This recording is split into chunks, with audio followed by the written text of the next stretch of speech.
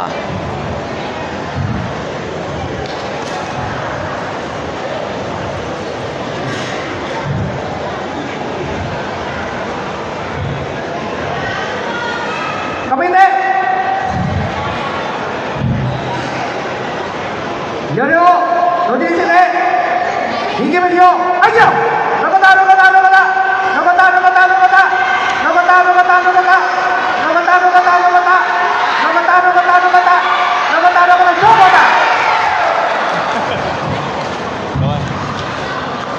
เป็นจะได้เจ้ากูนี่คุณบรรหาร ยังคง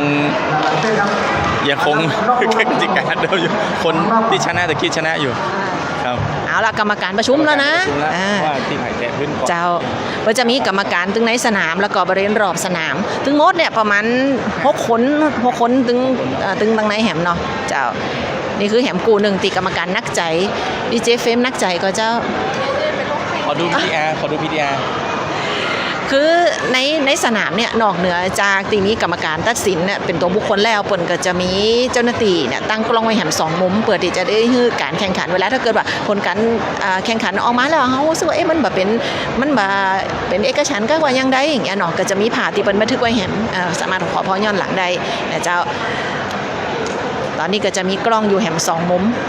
นี่นะคือพี่น้องเฮาเนี่ยเจ้าได้รับชมการตัดสินตี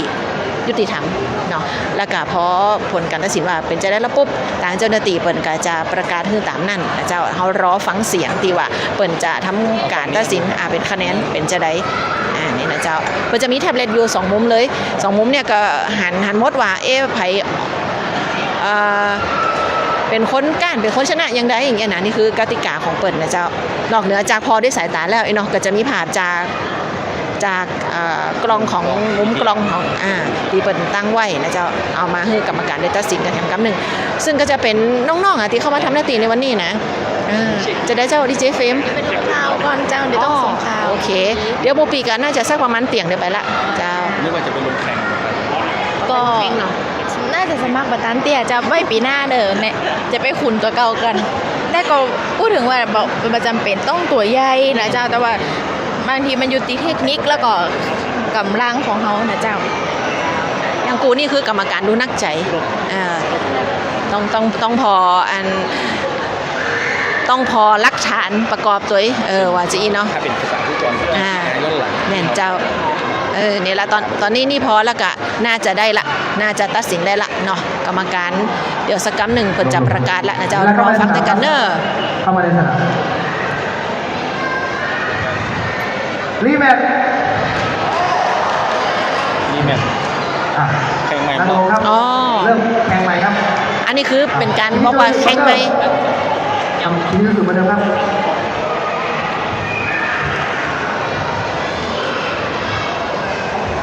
ท่านประธานของเฮาท่านรองกฤษณพินิจรองผู้ว่าราชการจังหวัดลำปางท่านที่ปรึกษาสมพรนาพิทักษ์จากอบจลำปางยังอยู่เจ้ายังคือกำลังใจลูกหลานนักกีฬาเฮาอยู่เนอะ เดี๋ยวโดนจีเลยอีกไม่โยไอ้โยนกตามาตาดูกันเดี๋ยวมึง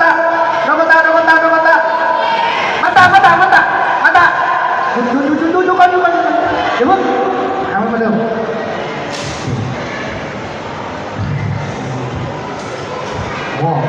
เอาว่าจากใต้แขนขึ้นมาค่ะถึงขาไว้ท่าหนึ่งก่อนนะครับ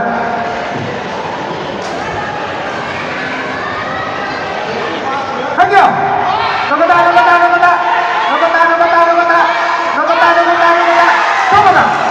าละโอ้โหกูนี่นอกจากนักกีฬาในสนามแล้วเนี่ยกองเชียร์เจ้าน่าจะเป็นถ้าบัจใจคุณปอคือเป็นอาจารย์อะสุดยอดเลย ฮัลโหลเล่นนะเกจิโร่กัส ผลการแข่งขันฝ่ายแดงฮิกาชิเด็กชายณภัทรมณีรัตน์จากสังกัดเจยิมยะลาเป็นฝ่ายชนะ ยะลาวันนี้ห้องว่ามาแบบนักนวงเนาะ สามคนแล้วนะที่ชนะ คู่ที่ โอ้ 11ฮิกาชิเด็กชายวุฒิพัฒน์สะสารสังกัดโรงเรียนอนุบาลห้วยขามทันพบกับนิชิเด็กชายโพครินช่างหล่อสังกัดลพบุรี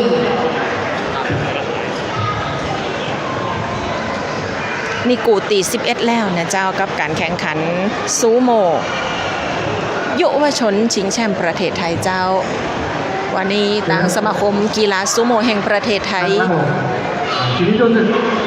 ทางจังหวัดลำปางตำรวจภูธรจังหวัดลำปางองค์การบริหารส่วนจังหวัดลำปางสมาคมท่องเที่ยวนครลำปางกองทุนพัฒนาการกีฬาแห่งชาตินะคะเราจะทำการประกาศรางวัลค่ะ ร่วมกันสนับสนุนในการแข่งขัน นักกีฬาค่ะ ก็ไม่เตะ กูตี11เจ้ามาติดตามชมพร้อมกัน Don't be easy deh. Ichi Medio. Hayo. Nogota. Coba tak?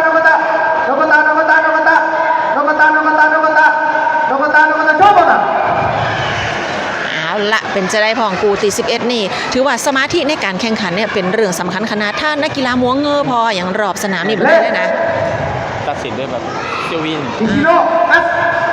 ผลการแข่งขันมีชีเด็กชายภูพวินช่างหล่อจากสังกัดลพบุรีเป็นฝ่ายชนะ และนี่ก็คือการแข่งขันในช่วงกึ่งแรกของวันนี้เดี๋ยวสักครั้งหนึ่งจะมีการมอบรางวัลนะเจ้าด้านข้างสนามของเขาจะเป็นจุดตีขึ้นห้ามอบรางวัลเหรียญทองเหรียญเงินเหรียญทองแดงนะนักกีฬาจะทยอยขึ้นมาหาเหรียญรางวัลเนาะส่วนในภาคบ่ายนะเจ้ารวมไปถึงวันพุธนี่พี่น้องที่สนใจในการแข่งขันกีฬาซูโม่ท่านสามารถเดินทางเข้ามารับชมการแข่งขันได้มาเชียร์นักกีฬาของเขาได้เพราะว่าวันพุธนี่จะเป็นประเภทประชาชนวันนี้เนี่ยเฉพาะยุวชนและก็เยาวชน ขอเชิญนักกีฬาที่แข่งขันไปแล้วนะคะ ไปที่แท่นมอบเหรียญรางวัลค่ะ นักกีฬาจะเข้ามาประจำจุดมอบเหรียญรางวัลเดี๋ยวเพิ่นก็จะประกาศทีละรุ่นเพราะว่าก็จะแบ่งรุ่นของอายุแล้วก็น้ำหนักนะเจ้าเดี๋ยวช่างภาพเฮาสกรรมหนึ่งก็จะเคลื่อนมาตั้งเพพ่องเดี๋ยวสกรรมคุณอาทิตย์มาตั้งเพเนอร์เสียงบรรยากาศเดี๋ยวสกรรมหนึ่งก็จะมีรายชื่อตามตีตั้งคณะกรรมการเปิดประกาศนะเจ้าแล้วก็หันผ่าบรรยากาศสดสำหรับการขึ้นรับรางวัลในวันนี้กับนักกีฬาซูโม่ของเขาเพราะว่าจะเป็นตัวน้อยๆตัวพอมๆไม่นะอุ๊บมันน่าเชื่อเมื่อกี้นี่แบบ ของยะลาเมื่อกี้ตัวเล็กๆ แม่นเจ้าเอาละ เดี๋ยวรับรางวัล เปิ่นจะนี่คือจุดดีเดี๋ยวแหมสักกำหนึ่งเปิ่นจะขึ้นมารับรางวัลกันนะขอบคุณจะนั่งนะเจ้าสำหรับกูข้อความแล้วก็ผู้ชมทุกท่านที่อยู่ด้วยกันจนถึงในช่วงเวลานี้เนาะสำหรับเสียงบรรยากาศในงานชมพิธีเปิดเดี๋ยวก็จะไปรับชมรับฟังแหมกำหนึ่งในช่วงของ4 โมงแรงรายการข่าวยามแรงนะเจ้ากับดีเจบรรหารของเฮาปอเลี้ยงเมืองเถินเสียงสะท้านดีเจบรรหารสุยะไอหัวเคยๆอยู่นี่ลูกกรุงเทพมานี่ป้ามาเพกันต่อเลยนะเจ้าชอบยากการวันเสาร์นะคุณอาทิตย์เนาะม่วนว่าอันเนี่ย คุณอาทิตย์ครับต่อวันเสาร์วันอาทิตย์เลย ครับเยี่ยกันทุกวันเลยมันมีวันหยุดครับออกเวรทำงานต่อนะครับช่วงนี้ภารกิจเยอะนะครับสำหรับ ต้องโดบคาเฟอีนเจ้า ที่บ่นไม่แบบ คุณอาทิตย์สอบเจ้า บอกเล่านะอยู่บอกเล่า ลำดับต่อไปเป็นพิธีอันทรงเกียรติในการมอบเหรียญรางวัลและเกียรติบัตรพร้อมของที่ระลึกให้กับนักกีฬาซูโม่ที่ชนะการแข่งขันในการแข่งขันกีฬาซูโม่ยุวชนเยาวชนและประชาชนชิงแชมป์ประเทศไทยครั้งที่ 6 ประเภทยุวชนหญิงอายุไม่เกิน 10 ปี รุ่นไม่จำกัดน้ำหนัก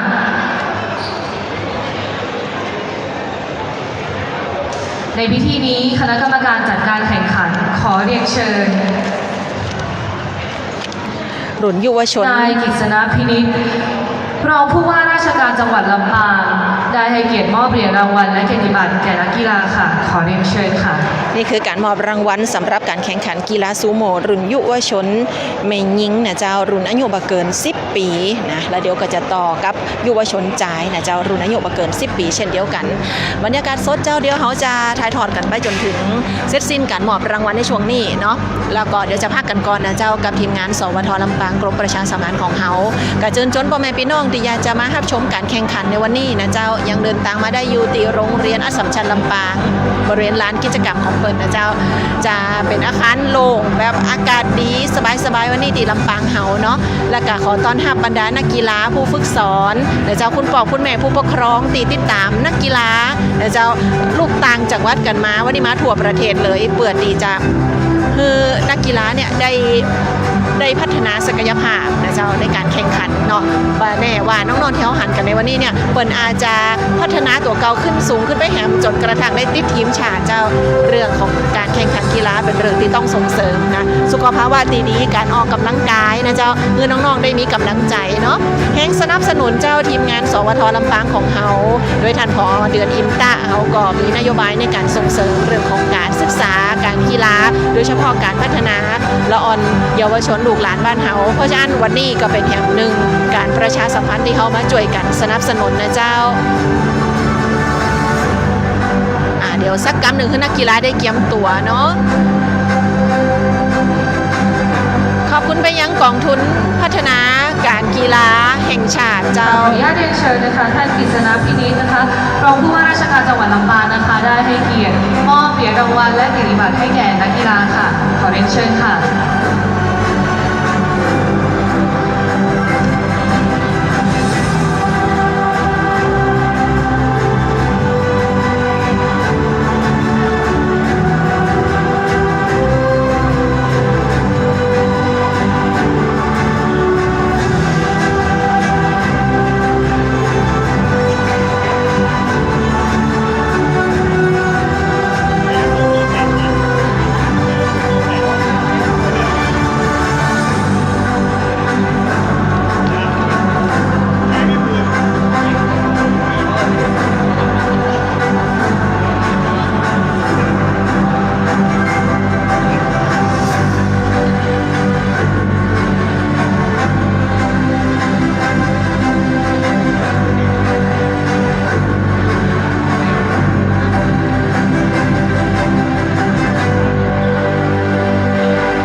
สำนักงานการกีฬาแห่งประเทศไทยจังหวัดลำปางได้ให้เกียรติมอบเหรียญรางวัลและเกียรติบัตรแก่นักกีฬาค่ะขอเรียนเชิญค่ะ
กับนักกีฬาไปสู่การพัฒนาได้มีศักยภาพทดแทนนักกีฬาทีมชาติรวมไปถึงเป็นการพัฒนาด้านของการท่องเที่ยวแล้วก็กระตุ้นเศรษฐกิจของจังหวัดลำปาง อายุไม่เกิน 10 ปีรุ่นไม่จำกัดน้ำหนักขอเรียนเชิญท่านกฤษณาพินิจรองผู้ว่าราชการจังหวัดลำปางได้ให้เกียรติมอบเกียรติบัตรและเหรียญรางวัลให้แก่นักกีฬาค่ะขอเรียนเชิญค่ะ แถมสักรอบเจ้ากับท่านรองผู้ว่าราชการจังหวัดลำปางของเฮาท่านกฤษณาพินิจซึ่งวันนี้เดินทางมาเป็นประธานเปิดการแข่งขันแล้วก็อยู่รับชมการแข่งขันของน้องๆรวมถึงจนกระทั่งเข้าสู่การมอบเหรียญรางวัลในช่วงนี้เลยนะเจ้ารางวัลต่อไปที่เขาจะมอบคือกับน้องๆนักกีฬาเนาะก็จะเป็นการแข่งขันในประเภทยุวชนอยู่นะเจ้าเดี๋ยวขออนุญาตคือทางด้านของคณะกรรมการจัดการแข่งขันได้จัดทีมนักกีฬาสักน้อยหนึ่งเจ้าจัดระเบียบกันสักน้อยหนึ่งนะ เด็กชายปณิธีรามันกิจจากโรงเรียนอัสสัมชัญลำปางและเด็กชายบุญยกรสนิทสังกัดพญาแลยิม ยินดีกับน้องๆ โรงเรียนอัสสัมชัญลำปางตัวนะเจ้าแล้วก็พญาแย่ตีมาห่วมการแข่งขันในวันนี้เนาะพญาแลยิ้ม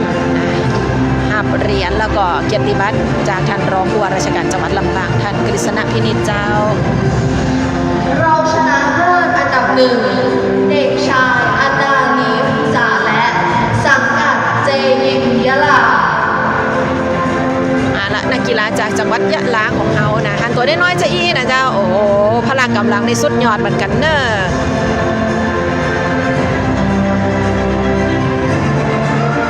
เดินทางมาไกลเจ้าชนะเลิศเด็กชายวีรภาพสุวัฒน์รังกูลสังกัดเจยิมยะลาสองหนุ่มจากยะลาเจ้าวันนี้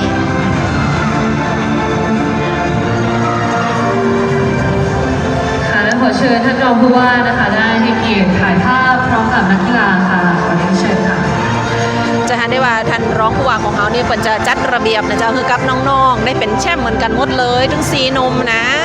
เพื่อเป็นเกียรติประวัติเป็นขวัญกำลังใจนะเจ้าคือกับน้องๆเนาะนี่มีถาครบเหรียญสักเล็กน้อยเจ้าเป็นกำลังใจให้กับลูกหลานบ้านเฮาเนาะ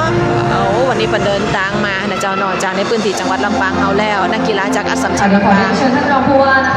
ก็ยังมีน้องๆจากต่างจังหวัดมาแหมนะเจ้าแหมรุ่นหนึ่งท่านรองผู้ว่ายังบอกไปในเตือเจ้ายังอยู่ด้วยกันตอนนี้มอบเหรียญรางวัลให้แหม1 รุ่นอายุไม่เกิน 10 ปีรุ่นไม่จำกัดน้ำหนักรุ่นประจำกัดน้ำหนักเจ้าสำหรับยุวชนชายอายุบ่เกิน10 ปีนะ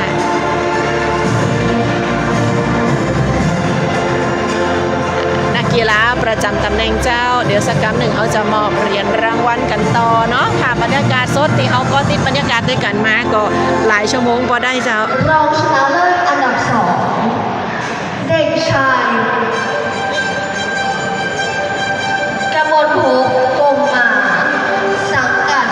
โรงเรียนอัสสัมชัญลำปางปรบมืออัสสัมชัญลำปางแหม1 รางวัลเจ้ารองชนะเลิศอันดับ2เหรียญทองแดงวันนี้คุณบรรหารเขาวันนี้นอกจากสวะไม้แล้วก็ไปถ่ายหูปต่อนะเจ้าเดี๋ยวติดตามข่าวสารได้กับทีมงานสวทลำปางเฮาหน้าเพจสวทลำปางกรมประชาสัมพันธ์เหรียญทองแดงตอนนี้ก็จะมี2 รางวัลนะเจ้ากับนักกีฬาของเฮาที่ขึ้นทับมอบเหรียญอยู่รวมถึงเกียรติบัตรนะเจ้า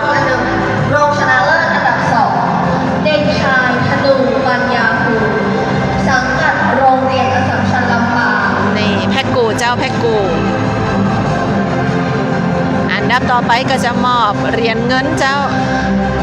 รองชนะเลิศอันดับ1เด็กชายพงษ์ฉัตรสาสาสังกัดโรงเรียนอนุบาลห้วยทับทัน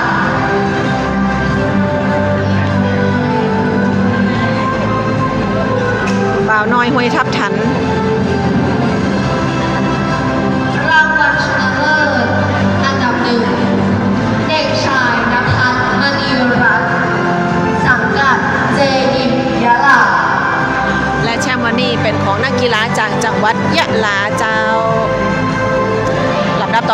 ท่านรองผู้ว่าราชการจังหวัดลำปางท่านกฤษณพินิจก็จะได้ห่วงถ่ายภาพเป็นที่ระลึกกับนักกีฬา ขอ เจ้า เรียนเชิญท่านรองผู้ว่านะคะได้ให้เกียรติถ่ายภาพร่วมกับนักกีฬาค่ะขอเรียนเชิญค่ะ เอาละขึ้นสู่แผ่นเหรียญทองเหมือนกันหมดเลยเจ้าความภาคภูมิใจของนักกีฬา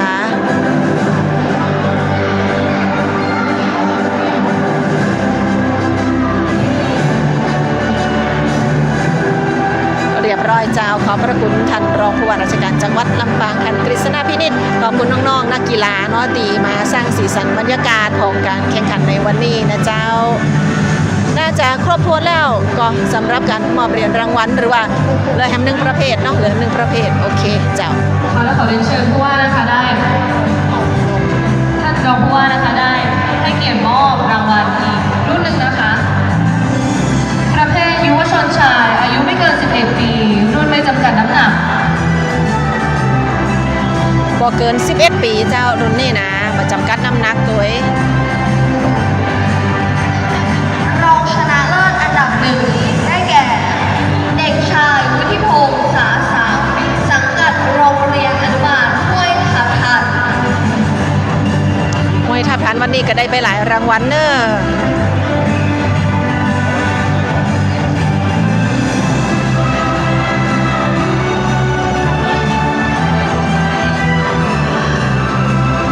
และรางวัลชนะเลิศเด็กชายโควินช่างหล่อสังกัดลพบุรี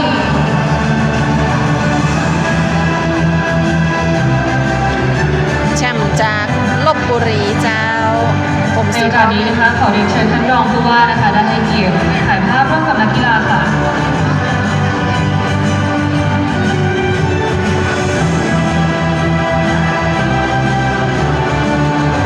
ค่ะขอกราบขอบพระคุณนะคะท่านกฤษณพินิจรองผู้ว่าราชการจังหวัดลำปางนะคะที่ได้ให้เกียรติมอบเหรียญรางวัลแก่นักกีฬาในครั้งนี้เป็นอย่างสูงค่ะขอบคุณค่ะ แล้วก็น่าจะครบถ้วนแล้วเนาะสำหรับผลการแข่งขันนะเจ้าแล้วก็มอบเหรียญรางวัลในช่วงเกิงแรกนี่เอาละเจ้าไอ้บรรหารเจ้า ได้รับเกียรติบัตร เป็นจะได้ของ นะคะขออนุญาต ตอนนี้นักกีฬาก็ได้ครับ ขออนุญาตนำมารวมไว้ที่โต๊ะ นียบัตรแล้วก็เป็น ดำเนิน เหรียญ การ รางวัล นะคะ โอเค ท่านรองผู้ว่าราชการจังหวัด เจ้าเดี๋ยวเขาจะมาล้ากันใน ครับ ช่วงไล่นี่สกรรมแล้วก็บรรยากาศที่น้องๆไปถ่ายโหกกันก่อน ครับ เป็นที่ระลึกในวันนี้นะเจ้าสำหรับการแข่งขันของเขานี่ยังมีไปจนถึงวันพุธ วันพุธวันหนึง เจ้าการแข่งขันเสร็จเรียบร้อยแล้วเปิดก็จะมอบเหรียญรางวัลกันต่อเลยคือแข่งวันนี้ก็มอบเหรียญรางวัลกันวันนี้เลย ครับ วันพุธก็เช่นเดียวกัน ถ้าวันนี้แข่งขันเยาวชนเรียบร้อยแล้วก็จะเป็นประเภทเยาวชน วันพุธจะเป็นประชาชน เจ้า เป็นรุ่นใหญ่ขึ้นเราจะถัดว่ามันจะน่าจะสีสันมันน่าจะอย่าง แล้วจะเป็นสีสันเนาะแล้วก็ผู้ชมเนี่ยก็จะเป็นคนไงนักบอลนี่แฮม ครับ นี่นะ การต่อสู้ ไอ้ ก็ ที่ จะน่าดูมาก ถูกต้องเจ้าการแข่งขันภาคบ่ายจะเริ่มบ่ายโมงตรงเพราะฉะนั้นแล้วพ่อแม่พี่น้องตีรับชมถ่ายทอดสดอยู่สามารถเดินทางมาต่อได้แหมอยู่นะเจ้าตีโรงเรียนอัสสัมชัญลำปางเด้อวันนี้ทีมงานสวทลำปางของเฮาเจ้าน้องยุ้ยมาพร้อมกับดีเจปัญหาดีเจไอต่ออาทิตย์ของเฮาต้องลากันไปก่อนเนาะกิจกรรมเตือนหน้าเขาจะพาไปติดตามบรรยากาศที่ไหนงานอะไรอย่างฝากติดตามกันตัวจิมเนอร์สำหรับวันนี้ขอบคุณสำหรับผู้ไลค์ผู้แชร์เนาะขอบคุณผู้ชมทุกท่านขอบคุณผู้ข้อความตัวนะเจ้ามากับทีมงานของเราได้ไหมที่เพจนี่สวทลำปางกรมประชาสัมพันธ์วันนี้อำลาไปก่อนเจ้า สวัสดี สวัสดี เจ้า ครับ ผู้การ4นะครับท่านทีไป